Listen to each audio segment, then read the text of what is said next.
Hello, beloveds. Welcome to the LYHL Podcast. I'm your host, Elle. Today it's just me, and we will be talking about rest. And I'm going to use the launching point of I just hosted a spring theme retreat, and this is an expansion of a offering I've done for some years, I think since 2017 or 2018. I've hosted a annual New Year's theme retreat, and that's where you're picking a theme or a word for the year after having just listened a little bit about what am I learning? What are the lessons that life is presenting to me that are asking for me to lean into, to grow, to expand, to make different decisions, to establish different patterns. And so I've done it annually for a long time, and this year for the first time, 2025, I am now doing it quarterly, and wow, I loved it so much. This was just this past Saturday, so I don't know the math. That's 5 days ago. And I want to go through the notes again. We just, hit spring equinox, daylight savings time happened, and the days are longer. There's energy. We're seeing flowers blooming, trees blossoming, fruit seasonal fruits like loquats here are coming up on the trees. Shout out to those of you who know what loquats are. Shout out to those of you who don't know. Come to Southern California, come to Los Angeles, and you can find them just in the medians, that portion in between the sidewalk and the road. A lot of people will plant their loquat trees there, and it's kind of like a apricot meets peach. Has these big, it's like a stone fruit, so it has but the pits are smooth, and then it could have 1 to 4 pits. I'm sure there's some that have more pits than that. But I'm a stone fruit fan. Big time peach fan, although it's really hard to come by good ones. So anyway, a little bit of a diversion, but this is the time of year. It's like a time where I get excited, and I can just really lean into the go.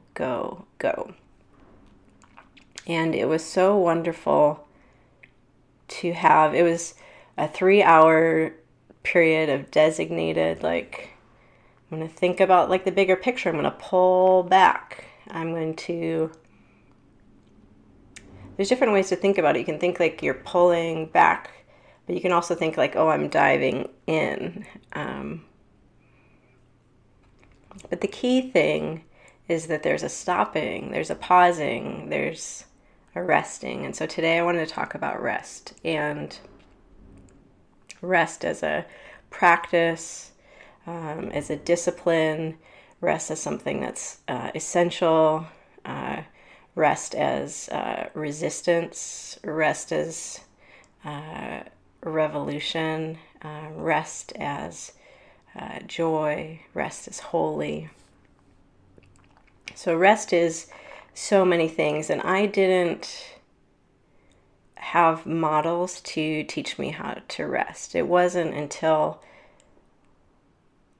the crisis, and I'll say crisis, crisis of my separation in my marriage, and my decision to leave the marriage, our decision to end the marriage. And I have to be careful about crisis. I can say crisis because the crisis wasn't the leaving. That was very difficult, and there was a lot of challenges around it, and it wasn't a decision that we came to lightly, and it caused a lot of change and disruption in our lives. The crisis came from how the community and society interacted with us, and the lack of support. Like, people really need assistance in transitions like graduations, marriage, getting a new job, leaving a job, a death, a major illness, a move. There's so many I'm missing so many. Having a child.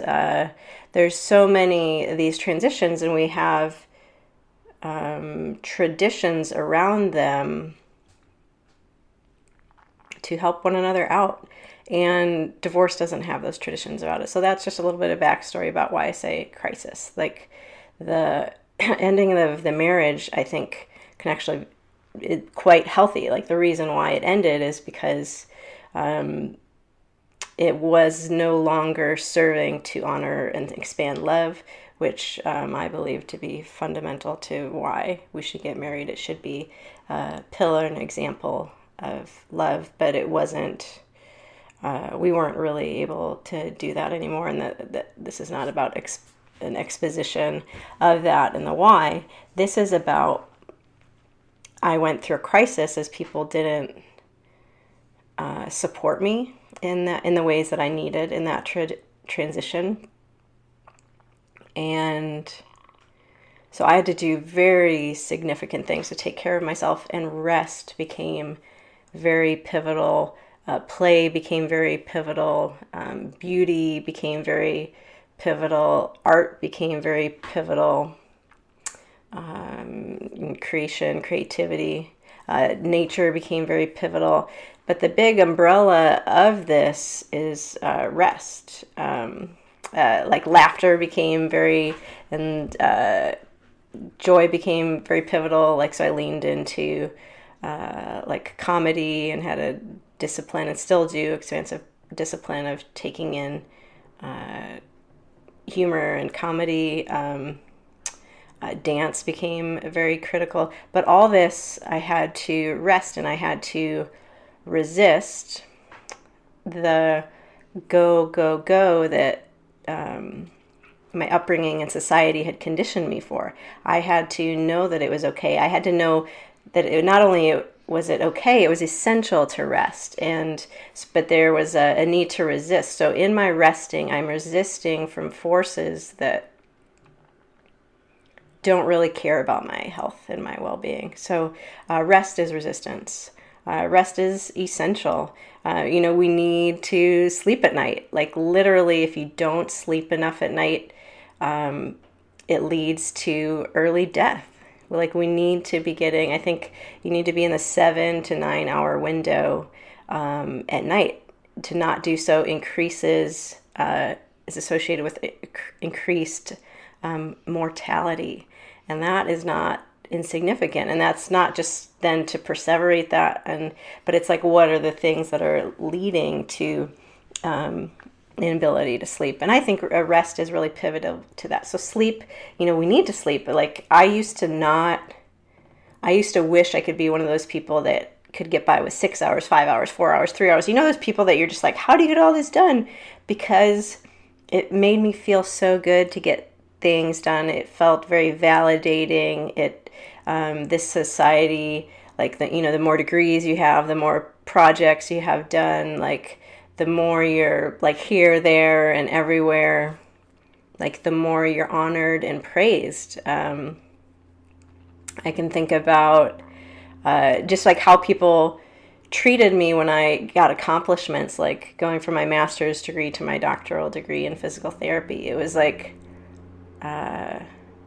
so celebrated, or my fellowship, or these kind of things that actually can really leave you not very healthy. But I can write on a piece of paper, I can put on my resume, I can put on my CV.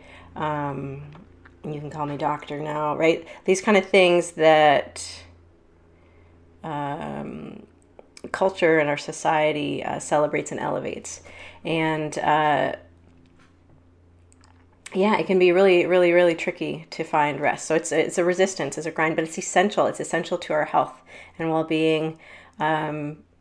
When in my ongoing work with clients and patients to help them be healthy, there's so much training that I have to do in slowing down because people move too fast. They're not even aware of what they're doing. They're not aware of how they're holding their body. They're not aware of if something's clicking. They're not aware if something's hurting. They're not aware if something's stiff. They don't know if their knee's going out or what their shoulder blade's doing, and there's this need to slow down, and they're not aware of how they're breathing. And so or slowing down, that kind of rest, and there's a lot of resistance even that people have to that of like, wow, this is going to take time. Wow, this is going to be like a really big shift. And it's like, yeah. And what a pathway to health this is. So rest is so important, and we can go on and on about these individual things that I brought up about how rest is there. I'm not going to go through the list again. You can rewind if you want it. But today I wanted to highlight the need for patterns of rest. And I just want to introduce the concept of like seasons of rest or patterns of rest. And so we need daily rest. We need to sleep every night, right? But sleep isn't the only rest. So learning what rest is. Rest, I think if you're trying to define it, needs to be something that you actually feel. So rest is rejuvenating. It needs to give you a sense of rejuvenation. Otherwise, it's not rest. Even if it's not productive, it's not rest if it doesn't leave you feeling better, more whole, recharged, rejuvenated. And that's really hard because a lot of us will maybe rest with something like TV or video games or watching a movie or, having drinks or something with people and, did I say scrolling on social media? Because we got to put that in there. There's so many things that we might do that don't actually leave us restful, that it makes us feel like lacking in some way. We end up feeling like comparison, jealousy, envy. So rest is rejuvenating. And we need that daily. So we need times where we can just be with ourselves. With the agenda isn't about productivity, but the rest is about restoration. Rest is, do you think that's kind of similar? Restoration, like how that word comes from. It should be restorative. It should be restoring you. And so restoring energy, restoring vitality, and just think how you feel after a sleep, after a nap, after... And so rest can be so many things. But that needs to be evaluated. Like, is it leaving me rejuvenated, restored, refreshed? So we need that daily, but we also need that weekly. So like days off, right? We need to not work 7 days a week.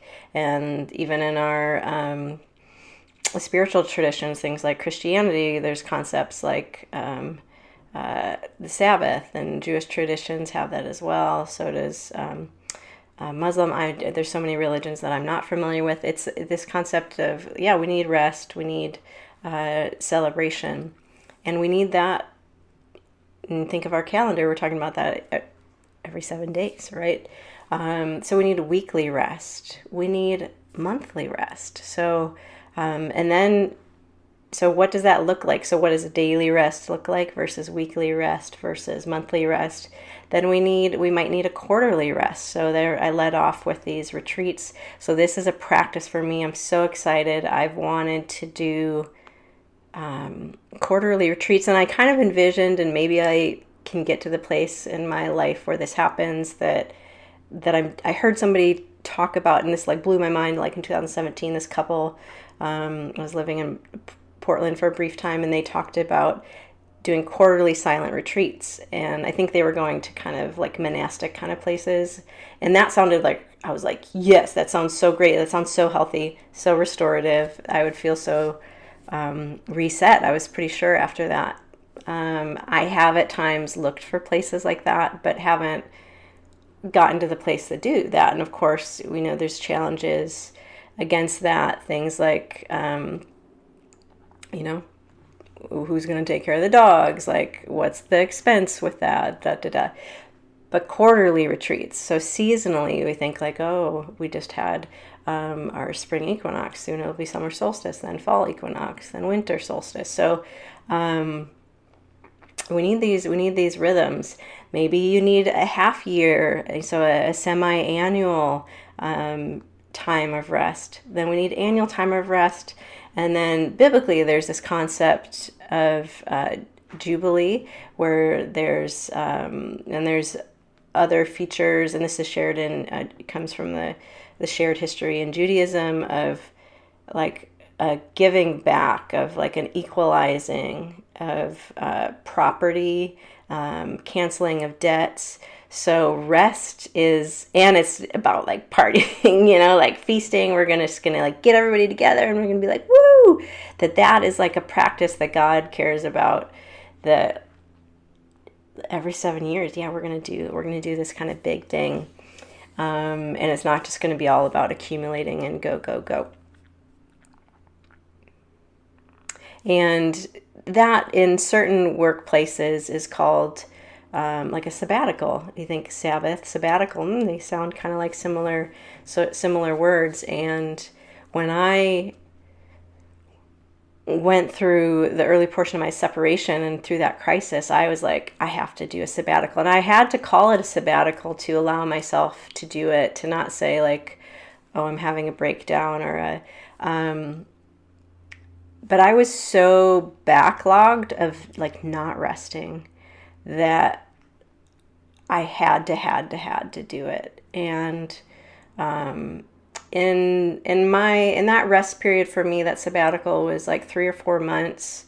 I had to, the first month, there was really just a lot of work that I had to do, and actually to allow myself to be able to be away and to be unplugged. And for 4 months, I like did not help heal a single person in my clinical work. Even family or friends that reached out, I was just like, sorry, this is time for me. This was all about rest. Like I don't have things to give right now. I really have to, like things have been so pruned back in my life that I really have to get to my core vitality before I can expand, grow, blossom, and have things to offer to people again. And in that sabbatical time, I referenced a bit of this before, but nature became very important. 2 nights a week, I went out into nature and, unplugged, like no phone. And usually the first night was like, or first day was like, what am I doing here? This is like not going to help, like what's going on? And then 24 hours later, I would feel totally different, like just a different person. Optimism, like beauty would just seep into like the sunrises and the sunset and the bird sounds, and seeing lizards and squirrels, and I don't know, maybe I saw a deer, and just noticing wildflowers and rock formations and mountains and trees, and water, watching water come in depending on the setting where I was, and just letting it restored me. It changed me. I was rejuvenated. I was not the same as when I arrived. I bought a watercolor set, a real small, like travel one 4x6 and 10 colors, and that was not a skill set I had, but I was just gonna play and explore, and I did it. I journaled. I wrote songs. I even compiled an album, and there's like a video out there of just in kind of MTV, like put some video that I had like to the music, just as I processed that season. And that EP demo quality EP was called Therapy, and the name of my group for me as an artist, RMF. And what else did I do? I finished book. I had did my last draft of my book and then did all the work to get that published out. The comedy. So there was there was a show I really wanted to watch, and so I would set a time before bed and just watch that every night until those 1 or 2 seasons of that show was done. I did physical therapy. I did talk therapy, mental health therapy. What else was I doing? I was eating really well. I was making sure to exercise. I was just doing it all. And these things can all be rest again. So when I went to the mountains, I know it was rest because at first I was like, ugh. And then I went and did it and I was a different person. And it was oh, I've got to do this. And we have to play around with these rhythms. We have to find it, but we need daily rest. So for me, what could that look like? So for me, with my neurodivergence, I do well if I still have never reached this consistently, but if I can lay down or take a 5-minute break, every hour, I feel my cells just it's just really regulating, super, super helpful. So you might need a rest every hour, and who knows what portion of the hour that needs to be. But how can you work that in your into your day, into your life? What does it look like weekly? So I've been working on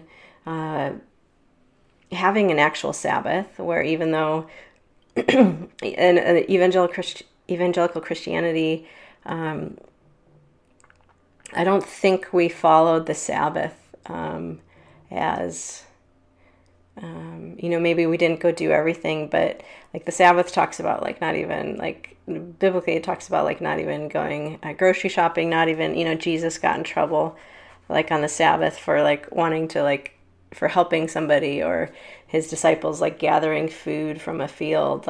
That was too much. But the whole idea is that you have prepped enough that you have a rest day. So yesterday was a rest day for me. It's in the middle of the week, so I don't have back-to-back rest days, but I have my 2 rest days. One is more productive, pay it forward kind of rest, where if I get stuff done around the house, then I feel better later. But that can't be rest all the time, and I can't have rest, and I need rest where I'm socially connecting to people, but I'm introverted, and that can't be all my rest. And I can't have it too structured, because time, as somebody that's neurodivergent, there's a huge rub against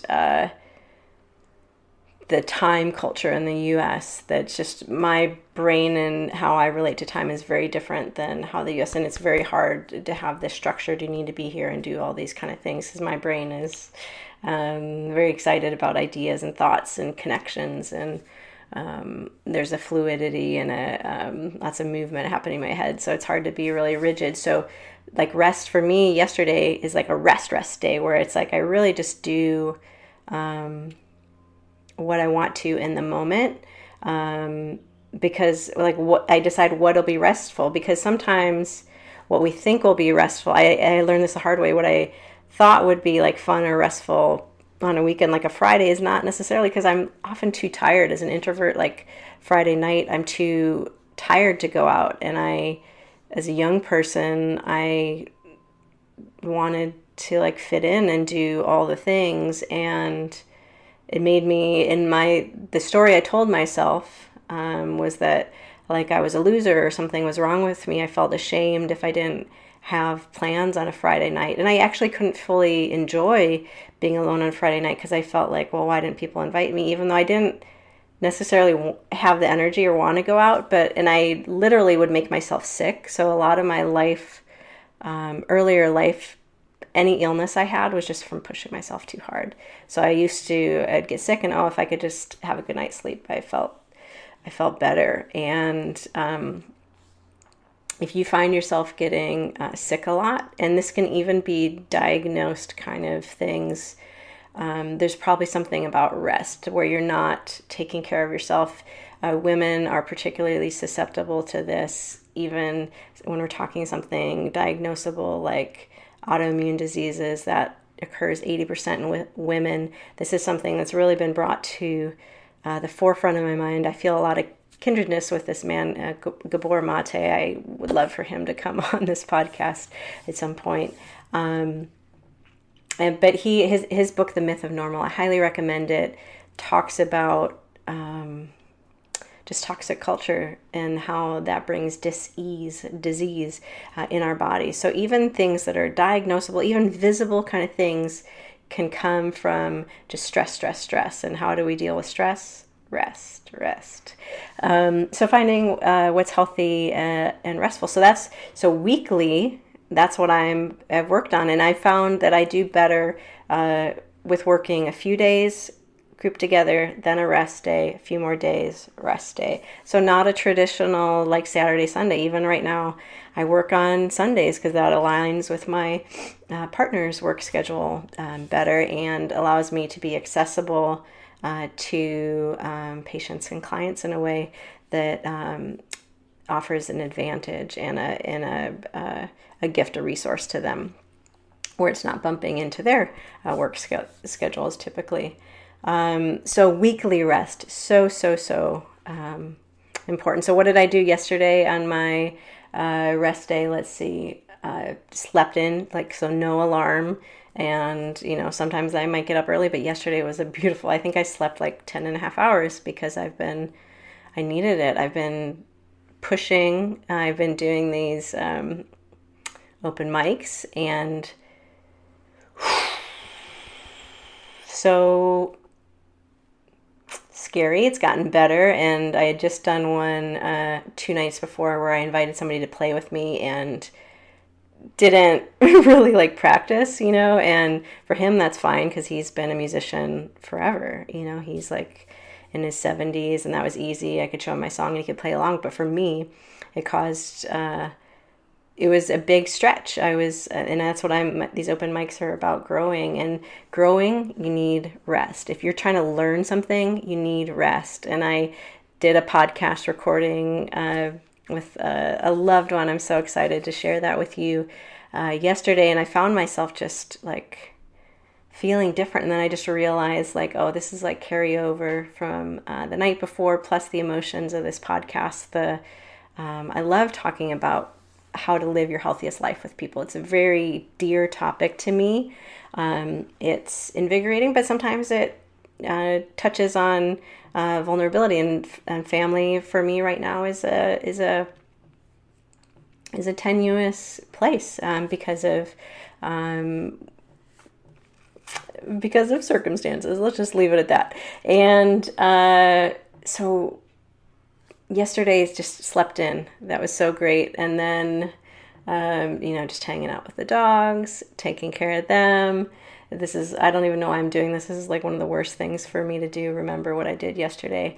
But I know I went to the park. That was going to be a highlight. I knew I wanted to go to this park that I love. I was going to take the dogs. I was going to read. We were going to hang out in the sun. If I needed to be in the shade, I would do that. I reached out to my 70-year-old neighbor, Jose. We're going to play soccer. And I had to be careful with that. I couldn't plan more than that in a day because that could really mess up my rest. And I have to think about it and learn. So part of rest for me has even been communicating my needs, my wants, my desires, so that I can have that rest. Rest has been, so I turned off my phone a number of occasions, literally turned it off, and my partner was working, and so I reached out and, hey, I love you, how's your day going, these kind of things, and then also her, letting her know, and she knows that I need to get away, right, because otherwise I get sucked into being on Instagram, being on YouTube, being seeing what emails or things are kind of coming in. So there's this tension between needing to connect to people, but learning what actually brings connection, right? And so I might want to connect to somebody, but most of the time me scrolling on Instagram doesn't do it. I need to have an intention for how to connect with people. So So turning off the phone, but letting her know that. And I needed to communicate that, like, hi, I won't be available. Is there anything you want to let me know? Kind of, here's how long I expect it to be, kind of that sort of thing. That was super important for me to rest. So time away from the screen, time away from electronics. Let me show you, for those of you watching on video on YouTube, I Mod Podged this. Isn't that so exciting? It's so beautiful. I can't wait to do it this fall when the leaves are fresher. These ones because I think this is like a beautiful purple or red when earlier on in studying. So for those of you that are not on video, I just held up an image of a leaf that I Mod Podge. I can't think of a generic term, so I'll say the brand name, Mod Podge, to adhere and secure this leaf, preserve this leaf. And then I have a series of these hung up in my bedroom. I love nature, I love plants, and so doing that was very therapeutic. Like, when I see it, I get excited, right? Now I have one more to hang up. So creating beauty is very restful. I played guitar yesterday. I texted friends, and I did it like kind of concisely in those times in between turning off my phone. Like I said, I did some reading, a new book, old book, journaling, a little bit of writing. And then just eating things that feel good. For some people, like, cooking is a thing. And I have this habit of a healthy thing that I eat are these yogurt parfaits. And a lot of times on rest days, I'll just think about what I really want and look in the cupboards. And so for me, like a rest day like that, I want to have things in the cupboard, not go out shopping. For some people, they might like going out shopping. For me, resting is I want to have it all here. I've turned increasingly into a homebody as I've invested in my home space. I used to, it used to be different. I still enjoy going out, but now I'll often want to stay in because my home feels so good and so inviting. So rearranging furniture can feel really restful. Getting plants can feel really restful.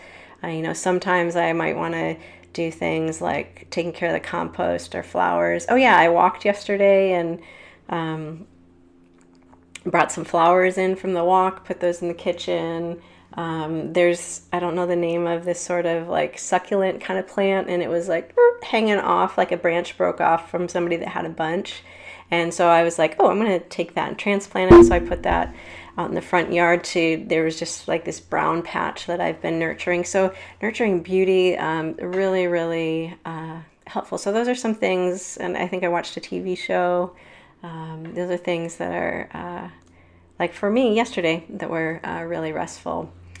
Quarterly, we talked about, could be something like a retreat. So monthly, so things for me that I found out is to get outside weekly is restful in nature. If I can spend a good chunk of a day, definitely hours, even better if I can spend longer. But right now I don't find that I have like the time because I just because of work, this season of work, I can't be away as long as regularly. But usually if I can spend a weekly rhythm of rest, of spending, I need to get in nature every day. So right now that looks like several hours minimum, but if I can do a half day, whole day, that's better. That's like my long term. I know that's really, really good for me for rest. And then monthly, to have at least an overnight out in nature. So camping somewhere, being very close to nature. Trees are really, really important to me and my well-being. If I can get around big trees, I feel a really big reset. You might relate to that. So like oceans, trees are big ways to connect. And if you've never touched a tree, just touch a tree. You can put your hand on it. Give a hug. Tree hugging is like literally like a thing, and not a thing to make fun of people for. You can laugh about it, but you can laugh because you become a tree hugger, because trees communicate. Trees are And if you're not familiar with that, there's plenty of science out there, like Suzanne Simard, The Mothering Tree, or Finding the Mothering Tree, I think is the name of the book. But yeah, just connect to nature. Then quarterly, so it might be, I know people that will, in a couple, like in a partnership, they'll take turns and go overnight to like a hotel if they have kids, get away from kids. We don't have human children, we just have the dog. So sometimes a break for me, like a break from the kids. Sometimes for my partner, it's for her to be with her little one, because she's so busy right now. She doesn't get a lot of time with the dogs, where a lot of my work, I'm more available now to the dogs, and so I kind of need a break from that. So it could be paying for an overnight to a bed and breakfast, or to a hotel, or going camping like we talked about. But maybe that's a whole weekend. So just last weekend too, I took a road trip. Road trips are awesome, restful, restoring for me. Went up to the Bay Area, hugged and touched some redwoods, spent some time walking and running among them and talking and communing with them and seeing the ocean and watching the sunrise and sunset. Then we got to think like semi-annually. So a lot of times we think of that with vacations, and learning how to do staycations is awesome. So that finances, because really once you learn how to be with yourself, you find that you don't need money. And a lot of this is connected to breath. We're not going to talk about that today, other than say like a daily, throughout the day discipline of working with your breath is so restful.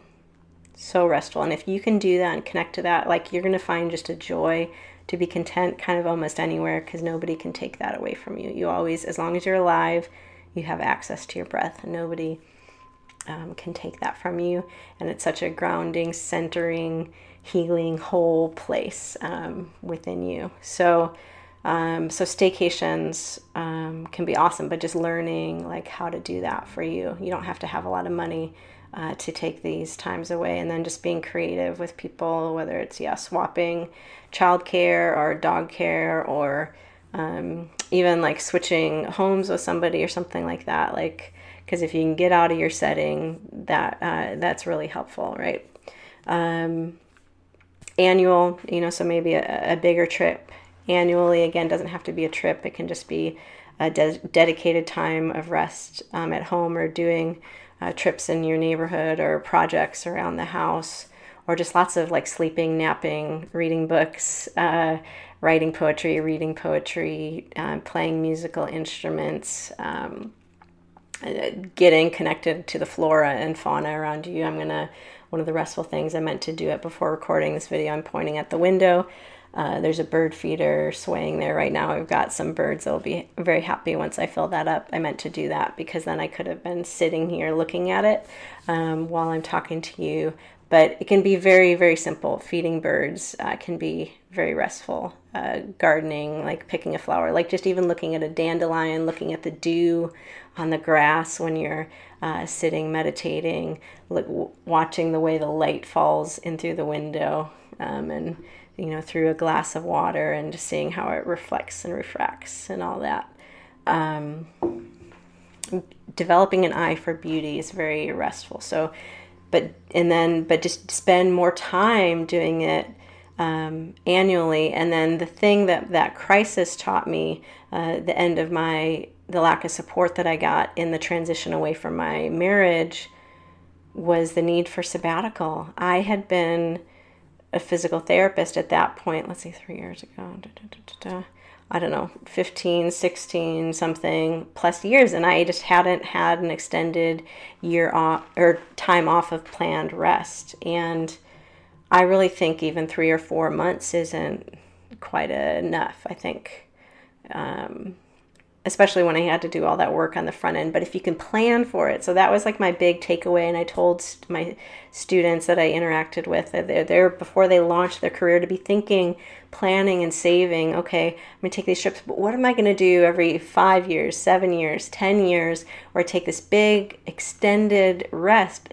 that allows you to get away from because we find so much value in helping each other in the work that we do and the productivity, and that gets like really entrenched in our identity, and it's really, really helpful to separate ourselves from that. And that's what we're doing when we're rest. We're learning that we just are enough just as we are, that we're a miracle, that we're the life is a miracle. And once you know that, it just transforms everything. It's like putting on glasses, and you get to see things differently. So rest is so critical, and it's a practice. So you just aren't going to be born good knowing how to do it, because as soon as you're born, people have been caring for you for years and years before you can make your own decisions, before you could live by yourself. There's decades of people caring for you, and you've been imprinted by their behavior, what they've said, what they've done, how they've lived their life. And so and they may have been good at rest or not. And even if they were good at rest, how they rest is not how you are going to 100% need to rest, because you're your own unique self. Oh man, I loved talking about this. This was a longer conversation than I thought I was going to have. Thanks for being here. Thanks for listening. I would love to hear your thoughts about rest. There's definitely much more to unpack about this. So what are you learning about rest? What things are you trying? Are you having breakthroughs? Where are your frustrations? Where, do you feel like you had a good foundation in rest, but you're just kind of learning and tweaking? Or is rest a completely new thing? For me, rest was completely new. It was completely new. It's really just been a couple years because my brain would freak out when I slowed down. It would freak out. It told me not to. And it screamed all these kind of insecurities and all these kind of lies. And that's ego. And ego is driven by shame. And an unhealthy ego is driven by shame. And so, so it's great that I have had a profession like helping people and healing people. And that's not what makes me worthwhile to take up space and to breathe, and me just being me and you just being you. So thanks so much for being here. Beloveds, may you always see the blessing. And we'll catch you next time. Thanks for listening to this episode of the LYHL Podcast. I'm so glad you're here. If you liked what you heard, you can find me on Instagram and YouTube at the Elle, as well as on my website, www.theellebetrell.com. Of course, you can find me back here at the next episode of the LYHL Podcast. There's numerous ways to support my work so I can keep helping you live your healthiest life. You can do this financially via links on my website or the show notes, by subscribing to the podcast and YouTube channels, by joining my newsletter community, aptly named the LYHL Newsletter, by rating the podcast, by sharing with others, those you meet, and participating in coaching sessions. It's my passion to help you live your healthiest life. I'm so glad you're here. I'd love to hear your thoughts about what you're learning and the insights you're gaining from these conversations. May you always see the blessing.